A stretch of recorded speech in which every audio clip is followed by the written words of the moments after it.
যারা ওয়ারিশ সূত্রে ধন সম্পদ পায় বেশিরভাগ ক্ষেত্রেই তারা সেই ধন সম্পদ ধরে রাখতে পারে না।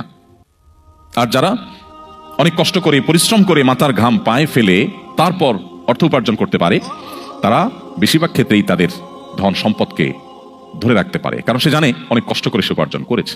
ঠিক একইভাবে জন্মসূত্রে মুসলমান হওয়ার কারণে আমরা মনে করি আমি মুসলমানের সন্তান, আমি তো মুসলমান আছি, নতুন করে আমার ইসলাম আর জানার কি আছে। ভাইরা আমার, অনেক মুসলিম এখনো পৃথিবীতে অন্য 10টি ধর্মের মতো, অন্য 10টি জীবন দর্শনের মতো ইসলামটাকে জাস্ট প্রচলিত চলে আসা একটা দিন বা ধর্ম মনে করে। অথচ ইন্নাদ-দীন ইনদাল্লাহিল ইসলাম, আল্লাহ বলেছেন কোরআনে কারিমে দীপ্ত কণ্ঠে, দিন আল্লাহর কাছে একমাত্র ইসলামটাই হলো আল্লাহর কাছে মনোনীত দিন।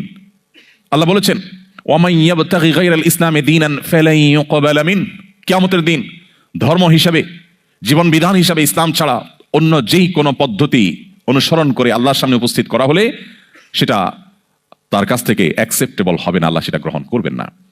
অতএব আমাদের শক্তিশালী ঈমান দরকার, প্রতিকূল পরিবেশে নিজেদেরকে টিকিয়ে রাখবার প্রয়োজনে। আর শক্তিশালী ঈমানের জন্য যে কয়েকটি বিষয় প্রয়োজন, তার প্রথম হলো ইসলামের মর্মটাকে ভালো করে বোঝা, যে ইসলামটা কি। মুহাম্মদ সাল্লাল্লাহু আলাইহি সাল্লাম যে জীবন দর্শন দিয়েছেন, এটা কি তার দেওয়া কোনো জিনিস? এটা কি তার ব্রেন চাইল্ড? এটা কি সমাজ থেকে প্রচলিত অন্য 10টা মানুষের তৈরি বিভিন্ন সভ্যতা বা কৃষ্টির মতো একটা, নাকি এটা মহান আল্লাহর পক্ষ থেকে দেওয়া দিন? এই দিনের বৈশিষ্ট্যই বা কি? এই দিনের যে স্বাতন্ত্র্য, এর যে স্পেশালিটি, এর যে বিশেষত্ব, সেটা কি? আমরা যদি নতুন করে ইসলামটাকে বোঝার চেষ্টা করি, তাহলে ইসলামটা আমাদের জন্য বোঝা হবে না, বরং ইসলাম পালন করাটা আমাদের জন্য তৃপ্তির হবে।